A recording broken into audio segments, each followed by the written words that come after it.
ये जो मूव हुआ है अखिलेश यादव जी की ओर से एक चुनौती और इसमें राहुल गांधी की भी भूमिका रही है कहीं ना कहीं। तो पहली प्रतिक्रिया आपकी क्या है? मुझे ऐसा लगता है कि देर आए दुरुस्त आए। कांग्रेस को अभी इस समाजवादी पार्टी के साथ इस गठबंधन को थोड़ा और आगे बढ़ाना चाहिए। क्या आप पाते हैं वहां क्या समीकरण बन सकते हैं?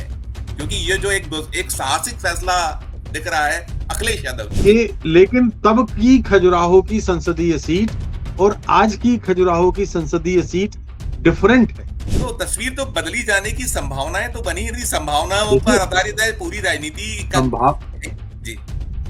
संभावनाएं तो संजीव जी हमेशा रहती हैं, लेकिन उत्साह में विवेक भी साथ में होना चाहिए।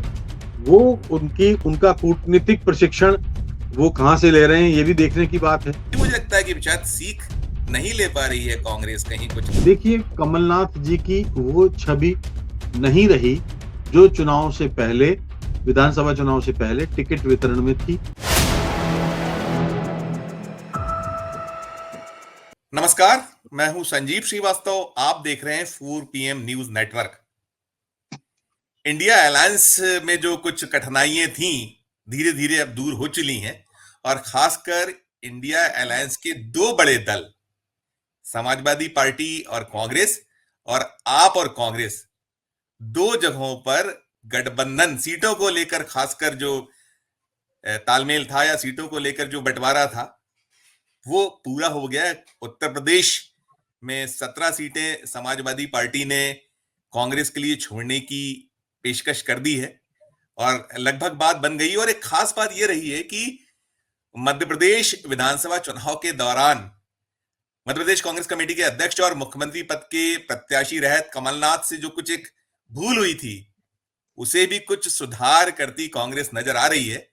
मध्य प्रदेश में जो कुल 29 सीटें उसमें से एक खजुराहो सीट समाजवादी पार्टी के लिए छोड़ने का निर्णय हो गया है। उधर आपसे भी दिल्ली में बात बनती नजर आ रही है। 4-3 की पेशकश है, आप वहां 4 पे लड़ने वाली है और दिल्ली की 3 सीटें कांग्रेस को देने जा रही है। तो कुल मिलाकर अब लोकसभा चुनाव जैसे जैसे पास आ रहे हैं वैसे वैसे इंडिया अलायंस के जो दल हैं उनके बीच तालमेल और सीटों का जो बंटवारा है उसे लेकर स्थितियां साफ होने लगी हैं।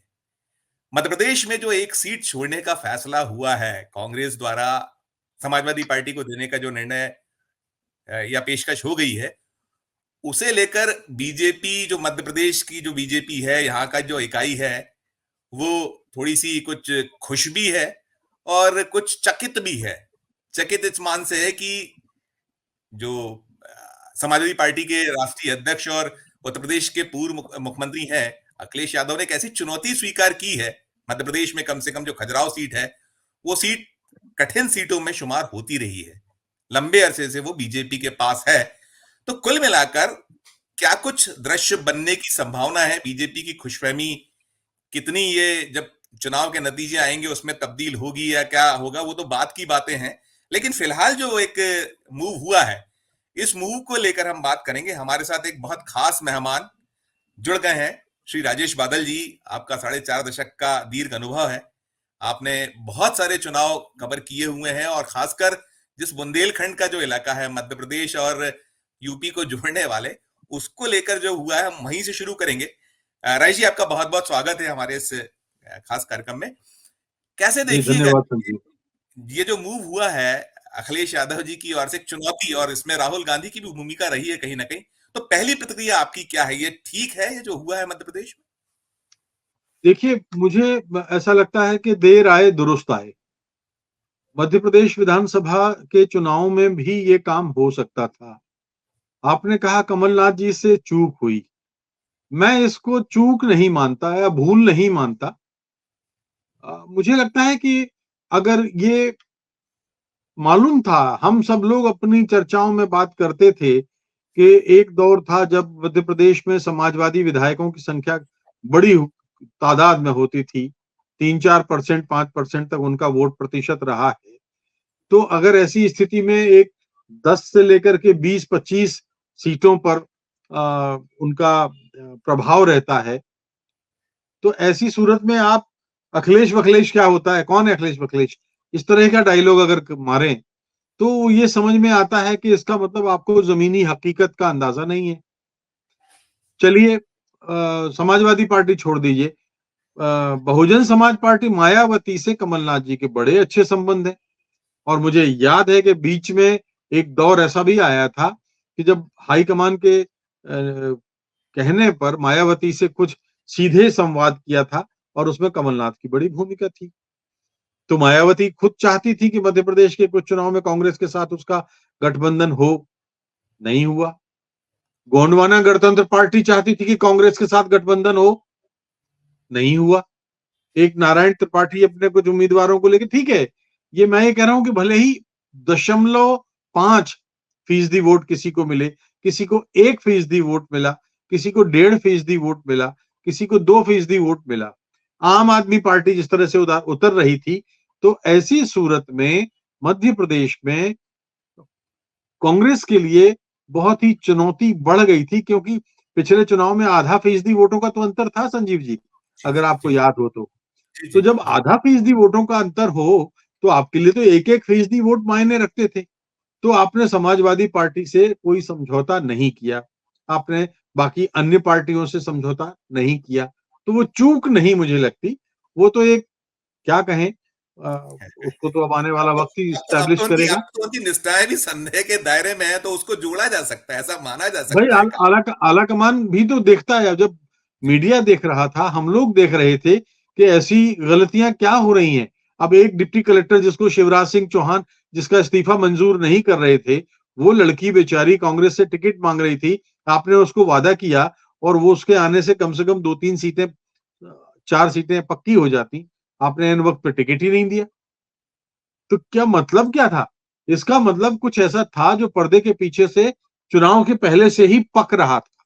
बिल्कुल। अब मैं अभी उस पर नहीं जाना चाहता हूं मैं, क्योंकि आज का विषय हमारा दूसरा है। जी जी तो जो गलती वो हुई।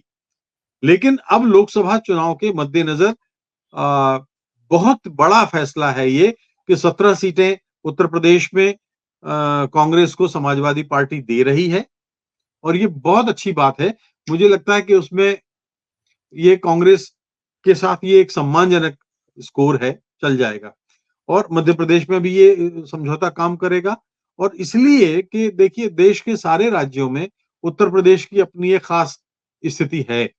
80 सीटों के साथ ये महादेश है। मतलब दुनिया के तमाम, मेरा ख्याल है 100 सवा 100 देश ऐसे हैं जो उत्तर प्रदेश से छोटे हैं, आकार जी में भी और आबादी में भी। जी तो ऐसी स्थिति में उत्तर प्रदेश में समाजवादी पार्टी से समझौता होना, क्योंकि मायावती के बारे में तो निष्ठाएं उनकी अभी संदिग्ध हैं, वो कहा जा रहा है कि पर्दे के पीछे से भारतीय जनता पार्टी के साथ हाथ मिला चुकी हैं। तो ऐसी स्थिति में समाजवादी पार्टी के साथ जाना, दो संदेश जाते हैं कि दोनों ही पार्टियों के लिए बेहतर लग रहा है अभी तो। दूसरा ये कि इंडिया गठबंधन को लेके जो अटकलें लगाई जा रही थी, वो अटकलों का बाजार अब थोड़ा सा जो ठंडा हो जाएगा, जो थोड़ी सी धुंध सी छाई हुई थी, वो स्पष्ट हो जाएगी। और इसलिए भी कि देखिए, अब अगर कोई दल आए या ना आए, जो 25 26 27 दलों का नाम था, कोई भी दल ना आए, तो अब इंडिया गठबंधन को किसी नए दल की कोई जरूरत है नहीं। जो गठबंधन जरूरी था वो समाजवादी पार्टी के साथ हो गया। अब देखिए, उत्तर प्रदेश में हो गया, महाराष्ट्र में एनसीपी और शिवसेना के साथ, भले ही वो बड़े दुर्बल से छोटे छोटे जुगनू जैसे आकार की पार्टियां बची हैं एनसीपी और शिवसेना, लेकिन ओरिजिनल तो ओरिजिनल है। तो वहां गठबंधन है, बिहार में आरजेडी के साथ गठबंधन है, बिल्कुल झारखंड में गठबंधन है, साउथ में डीएमके के साथ गठबंधन है, जो पांडिचेरी में भी असर डालता है। तो ये आप देखिए कि अब इस गठबंधन केवल बचता है बंगाल। और बंगाल में क्या होगा, बंगाल में अभी हम कुछ कह नहीं सकते, लेकिन ममता अगर करें तो ना करें तो अब कोई बहुत फर्क पड़ेगा नहीं इंडिया गठबंधन को। और मुझे लगता है कि यहां से अब इंडिया गठबंधन एक मजबूत दिशा में आगे बढ़ेगा। हाँ, एक बात जरूर कहना चाहूंगा संजीव, कि कांग्रेस को अभी इस समाजवादी पार्टी के तहत इस गठबंधन को थोड़ा और आगे बढ़ाना चाहिए। बिल्कुल बिल्कुल। राजेश जी, ये जो हम मध्य प्रदेश के संदर्भ में जो देख रहे थे, ये बीजेपी बड़ी खुश है। मैं जो मध्य प्रदेश ही मेरा थोड़ा सा उसमें फोकस ज्यादा कर रहा था, क्योंकि जो यहाँ निकल कर आया और ये इसको ऐसा माना गया कि उन्हें वॉकओवर हो गया है। वो ये मान रही बीजेपी बड़ी खुश है कि अब हमें 28 पे ही लड़ना है। ये ठीक है कि अगर अगर नतीजों के से तुलना करें, पिछले 84 के बाद से मध्य प्रदेश में कांग्रेस की हालत लगातार खस्ता होती चली गई। 1989 से लेकर और जो अभी 2019 तक के लोकसभा चुनाव हैं, खासकर मैं खजुराहो को ही अकेले को फोकस करूं, तो 9 चुनावों में 8 बार वहां बीजेपी जीती और सिर्फ एक बार कांग्रेस को 1999 में सफलता वो सत्यव्रत चतुर्वेदी जीत पाए थे, मिली थी। तो क्या ऐसे हालात हैं, इसको क्या उससे अकेले से तुलना करना चाहिए कि बदले हुए परिप्रेक्ष्य में देखना चाहिए, और क्या आप पाते हैं वहां, क्या समीकरण बन सकते हैं? क्योंकि ये जो एक साहसिक फैसला दिख रहा है अखिलेश यादव जी का, ओवरऑल देखिए, आपकी। अगर हम सिर्फ खजुराहो की बात करते हैं संजीव, तो जिस दौर की बात आप कर रहे हैं, वो जिस खजुराहो सीट की बात आप कर रहे हैं, उसमें सत्यव्रत चतुर्वेदी की मां विद्यावती चतुर्वेदी ने एक शानदार जनाधार वहां पे कांग्रेस के लिए पैदा किया था।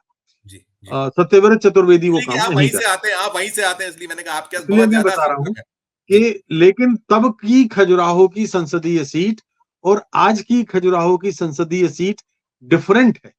बिल्कुल। आज उस समय की खजुराहो सीट जो थी, वो एकदम स्पष्ट तौर पर दो धड़ों में विभाजित थी। दो धड़े से मतलब मतदाताओं के दो, या तो वो कांग्रेस का समर्थक था या वो बीजेपी का समर्थक जी था। जी। लेकिन बाद में जब परिसीमन हुआ, तो उसमें छतरपुर, पन्ना और कटनी, ये दो जिले शामिल हो गए। पहले ऐसा नहीं था। पहले छतरपुर और टीकमगढ़ की 8 सीटें जो थी, वो विधानसभा सीटें इस एक सीट के अंदर आती थी। तो जी ऐसे में स्पष्ट डिवीजन था, क्योंकि टीकमगढ़ में और छतरपुर में उस समय बहुत समाजवादी पार्टी का आधार नहीं था। समाजवादी पार्टी नई नई बनी थी, तो कांग्रेस को इसलिए सफलता मिलती गई। लेकिन बाद के वर्षों में हमने देखा कि जब परिसीमन हुआ और समाजवादी पार्टी, चूंकि यूपी से लगा हुआ इलाका है, तो वहां पे चंदला है, पिछले चुनाव में आपको याद होगा बिजावर है, जो बाद में विधायक उनका बीजेपी में शामिल हो गया, शुक्ला, बबलू शुक्ला या ऐसा कुछ नाम था। तो इसमें इसमें बिजावर इसमें से, जी, इसमें जो सीटें हैं, चंदला है, गुन्नौर है, मुड़वारा है, हाँ, राजनगर है, पन्ना मैं है। बताता हूँ ना, चंदला है, राजनगर है, पवई हाँ, है, गुन्नौर, बहुरी बहुरी बंद, पन्ना पवई है, और विजय विजयराघवगढ़। राघवगढ़ है, मुड़वारा है और बहुरी बंद है।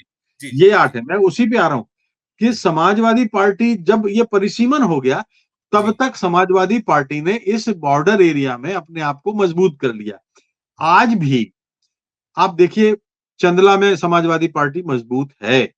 पन्ना में पवई से आपको याद होगा समाजवादी पार्टी और इंद्र विक्रम सिंह जो थे, वो जीत भैया चुके राजा, हैं। भैया राजा, हाँ, भैया भैया राजा राजा। अशोक विक्रम सिंह तो जी पवई, गुन्नौर, ये जी वो जो बेल्ट है जहां पर समाजवादी पार्टी के लिए अच्छी, वहां उसके बीज अभी भी उर्वर हैं, जी अंकुरण दे सकते हैं।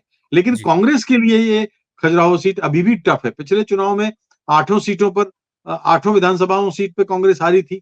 कारण ये था कि पिछले चुनाव में कांग्रेस ने कैंडिडेट नहीं है उनके पास वहां पे। जी सत्यव्रत चतुर्वेदी को टिकट दे नहीं सकते। शंकर प्रताप सिंह जी की हालत बहुत, इस समय तबीयत ठीक नहीं है और शायद अस्पताल में स्वास्थ्य लाभ कर रहे हैं। तीसरा कोई उम्मीदवार वहां है नहीं। तो वहां पे जो पिछले चुनाव में कैंडिडेट थी, वो बहुत उनका जनाधार नहीं था। एक राजघराने से थी। जी अब वहां की अगर उस सीट को देखें आप, खजुराहो सीट को, तो करीब करीब 81% मतदाता ठेठ ग्रामीण के हैं। और वो जी जो ग्रामीण है, वो सामंत विरोधी मानसिकता वहां की है, क्योंकि सामंतों ने बहुत शोषण किया है वहां पे। जी तो इसलिए उनको, फिर भी उनको अगर मुझे याद है तो 3,18,000 वोट मिले थे। जी बिल्कुल, जी और बिल्कुल। है ना, 3,18,000 के आसपास वोट थे। और समाजवादी पार्टी को जो मिले थे वोट, वीर सिंह पटेल थे, मेरा ख्याल है 40,000 के आसपास मिले थे। तो अगर हम देखें तो भारतीय जनता पार्टी से तो वोट परसेंट बहुत अंतर था। बहुत। बीडी शर्मा को 8 लाख के आसपास मिला था। तो भी 5 लाख के अब, लगभग से जीते, 5 लाख जी, लगभग से जीते थे वो, जी, 4 लाख लेकिन समथिंग। अब देखिए, तीसरी बार भारतीय जनता पार्टी वोट मांगने जाएगी। जी खजुराहो के इलाके में, उस स्पेशली मैं उस फील्ड में कहूं, छतरपुर में, पन्ना में और कटनी में, विकास के नाम पर जो काम होना चाहिए था, अभी उतना नहीं हो पाया। 5 साल निराश करने वाले हैं। तो जो भारतीय जनता पार्टी के प्रति आक्रोश है, वो आक्रोश शायद एंटी इनकम्बेंसी के रूप में इस बार नजर आएगा, और उसका लाभ संभवतः कांग्रेस और समाजवादी पार्टी के गठबंधन को मिल सकता है। और इस नाते मैं कहता हूं, लेकिन मैं जो बाद में कह रहा हूं कि इस गठबंधन, एक सीट की बात नहीं है ये, जी जी जी। ये ये मंशा की बात है कि दोनों दलों के बीच में एक आंतरिक परिपक्वता विकसित हुई है, जो जी इस वक्त इस दौर में चुनाव के ठीक पहले बहुत जरूरी थी। कहा जा रहा था अरे अखिलेश ममता जी से मिल रहे हैं, अरे अखिलेश अरविंद केजरीवाल से मिल रहे हैं, अखिलेश का पता नहीं चल रहा है, बुआ जी से मिल रहे हैं, मायावती जी से मिल रहे हैं, कभी वो, तो इस तरह से बातें जो हो रही थी, अब 17 सीटों के साथ और एक खजुराहो वाला, ये बहुत अच्छा मुझे लगता है निर्णय है और इंडिया के लिए मजबूती तो देगा ही। जी। जी बिल्कुल, मैं उसी पे आ रहा था कि जो एक ओबीसी फैक्टर है, खासकर यादव मुख्यमंत्री हैं मध्य प्रदेश में और उधर अखिलेश यादव हैं, तो एंटायर मध्य प्रदेश में जो अगर अन्य 28 सीटों को देखें, खजुराहो तो हो गया, वहां एक इक्वेशन बनेगा, लेकिन बाकी अगर 28 सीटों को और ले लिया जाए मध्य प्रदेश में, तो वो क्या कुछ उस एंगल से फायदा पहुंचा सकता है यादव और यादव? कुछ थोड़ा सा नहीं देखिए, फिर तो देखा जाए तो मोहन यादव की बहुत सारी रिश्तेदारियां और करीबी रिश्तेदारियां उत्तर यूपी में है, प्रदेश में है, उत्तर प्रदेश में। तो इस नाते उन्होंने तो मूव फिर किया हमें ना, उन्होंने ये भेजा ना, वो जा चुके, यूपी जा चुके, बिहार जा चुके, एंगल ये निकल के आया था कि वो भी कहीं ना कहीं छुपा हुआ है, बीजेपी जो प्ले करती है चीजों को। बिल्कुल। लेकिन ये बात आपने ठीक इशारा किया है कि ये एक कोण है जी और अखिलेश यादव को अब मध्य प्रदेश में कांग्रेस के लिए कुछ अपने जनाधार वाले इलाकों में से अपने भी प्रत्याशी अगर उनको कांग्रेस के टिकट पे लड़ाने पड़े, कांग्रेस के बैनर तले लड़ाने पड़े, तो देना चाहिए। एक तो ये है।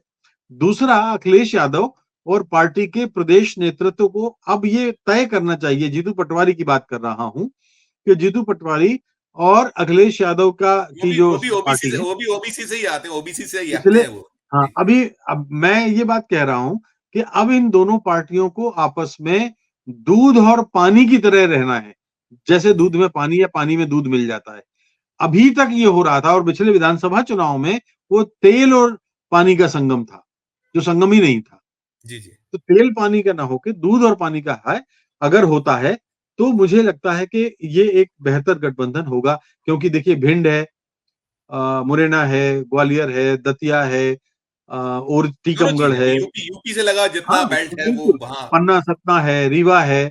समाजवादी पार्टी का एक अपना वोट बैंक है और जी जी खास बात ये है कि भले ही बीएसपी वहां मजबूत रही हो कभी और जी बीएसपी ने से देश का पहला सांसद रीवा से मिला हो, लेकिन अब बीएसपी के पास भी उस तरह के लोग नहीं रहे हैं। अब नहीं है स्थानीय चेहरे, तो इसका लाभ समाजवादी पार्टी को मिलेगा। ये मैं बहुत जिम्मेदारी के साथ कह सकता हूँ। जी। जी बिल्कुल।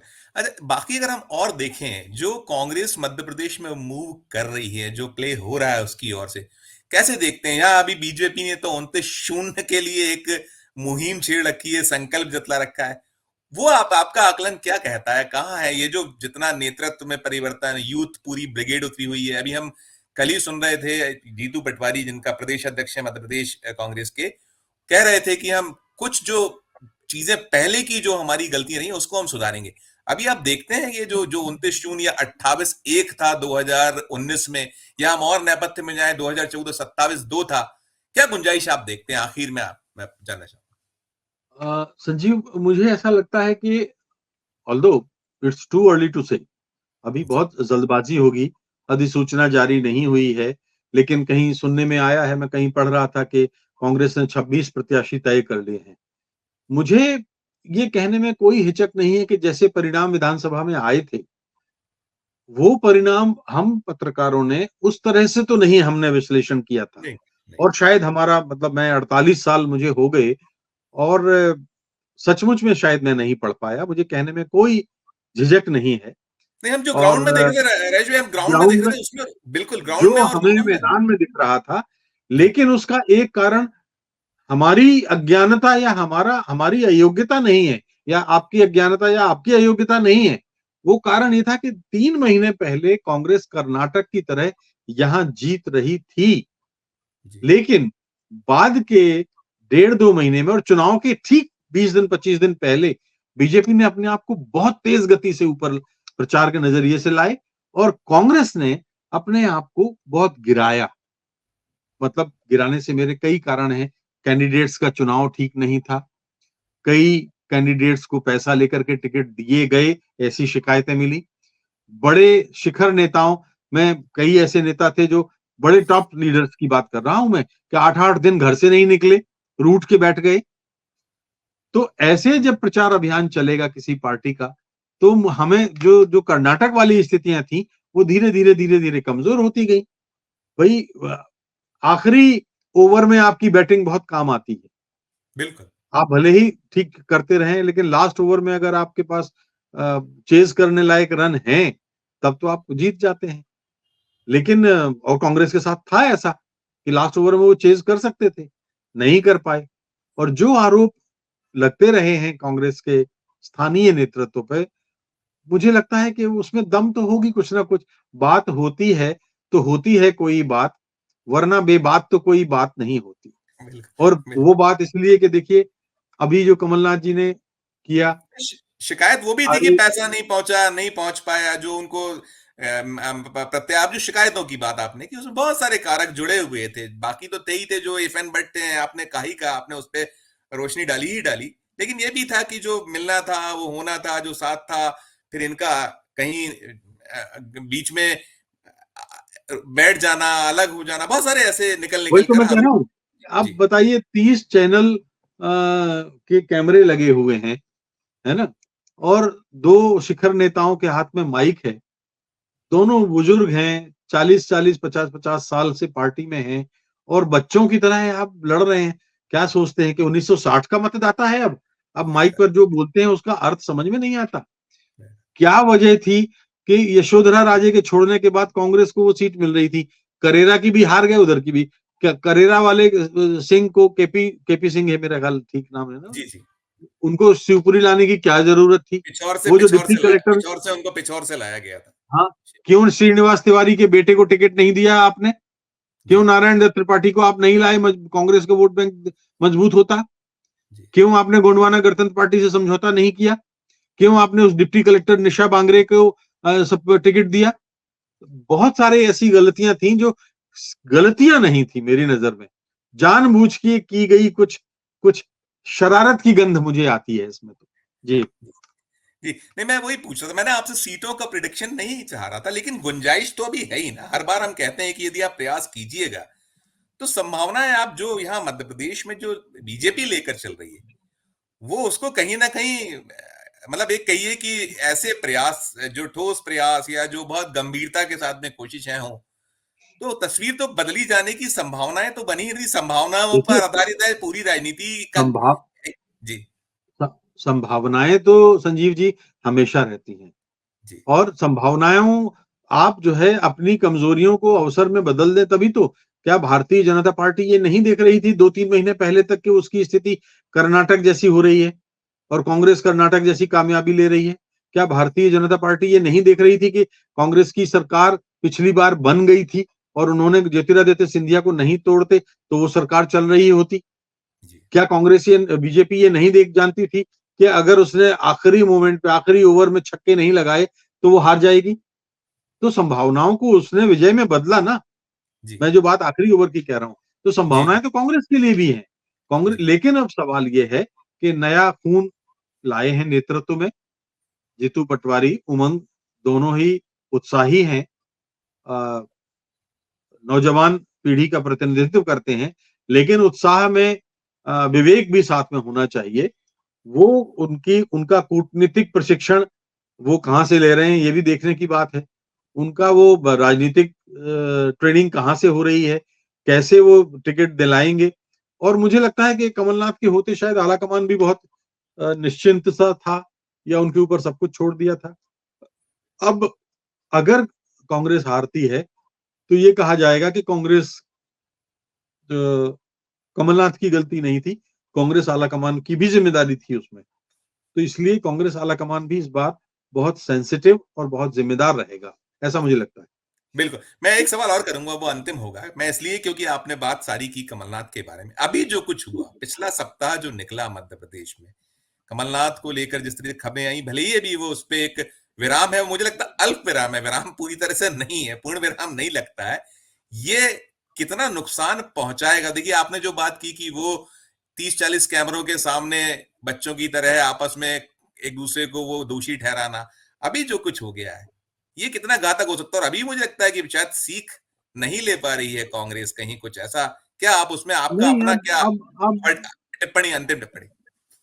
देखिए, कमलनाथ जी की वो छवि नहीं रही जो चुनाव से पहले, विधानसभा चुनाव से पहले टिकट वितरण में थी। उनकी 100% चली।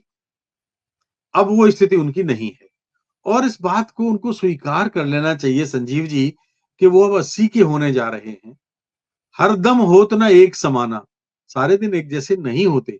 उन्होंने अपनी नई पीढ़ी को ला दिया है। दिग्विजय सिंह ने अपने बेटे को ला दिया है, स्टैब्लिश कर दिया है। अब दोनों को सचमुच में संगठन में कहीं दूर धूनी रमा करके संगठन को मजबूत करना चाहिए। मैं ये सोचता हूं, अब उन्हें मुख्य धारा की राजनीति से अलग हो जाना चाहिए। जी।